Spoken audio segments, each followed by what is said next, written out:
And the tragic attack and the ripple effect of fear it has caused can be felt all over the world, including here at home, especially since Arizona plays host to several high-profile events, from the Super Bowl to the Final Four and on and on. So Arizona's Attorney General Mark Brnovich joining us this morning to discuss terrorism concerns, how we cope with them here, and how we maintain a sense of preparedness throughout the year. So thanks for being with us.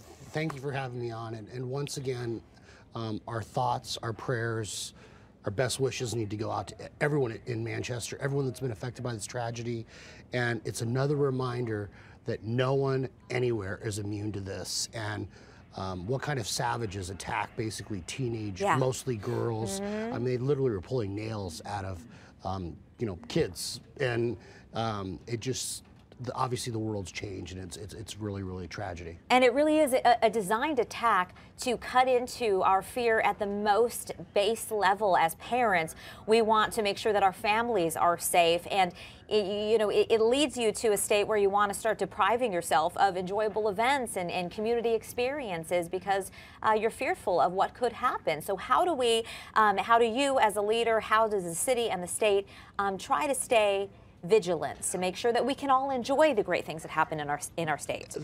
One of the keys for us is we're part of the Joint Terrorism Task Force here, and we have a really great relationship with the FBI. So we're working with state, federal, local officials to try to get ahead of the curve. Okay. You may remember just last year we successfully, for the first time in Arizona's history, prosecuted a terrorist in state court.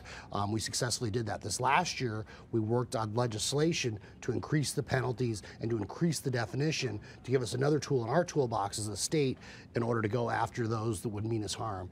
But individually, so law enforcement's trying to do its thing, and it's hard. It's what gives you gray hair, because they only have to be right once. We have to be right every single time. But as individuals, we tell our kids, my wife, we talk about, always be aware of your environment, your circumstances. If something doesn't look right, say something. And in the old days we worried about stranger danger, and you still got to worry about that stuff. But if you see something out of place, or maybe you see someone taking pictures of security or trying to test security at a building, I mean, that's something that maybe isn't a prank, maybe it's someone that means us harm, is doing a dry run. And so if you see something, say something.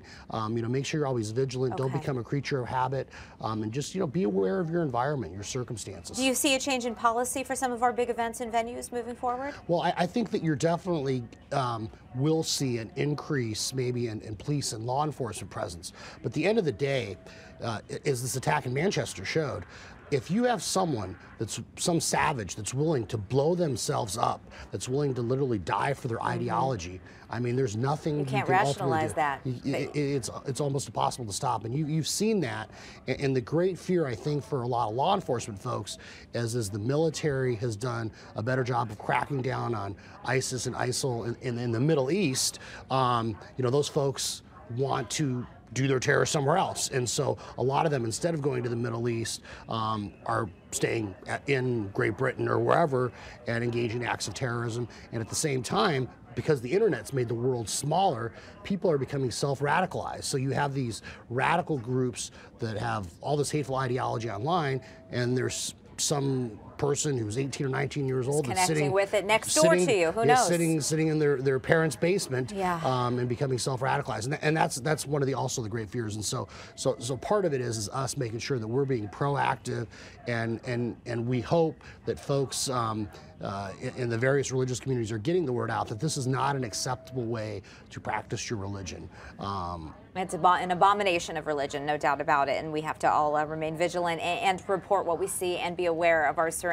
Right. But at the same time, we want to make sure that it's terror by very definition is they want to scare us, and so we can't. That's how they win, and so we have to, as you remember, even after 9/11, it's important for us to not let them see that they are scaring us or that they're intimidating us, because that's what they want, and we want to make sure that we go ahead and continue to live our lives. It doesn't mean we should be safe, we shouldn't be vigilant.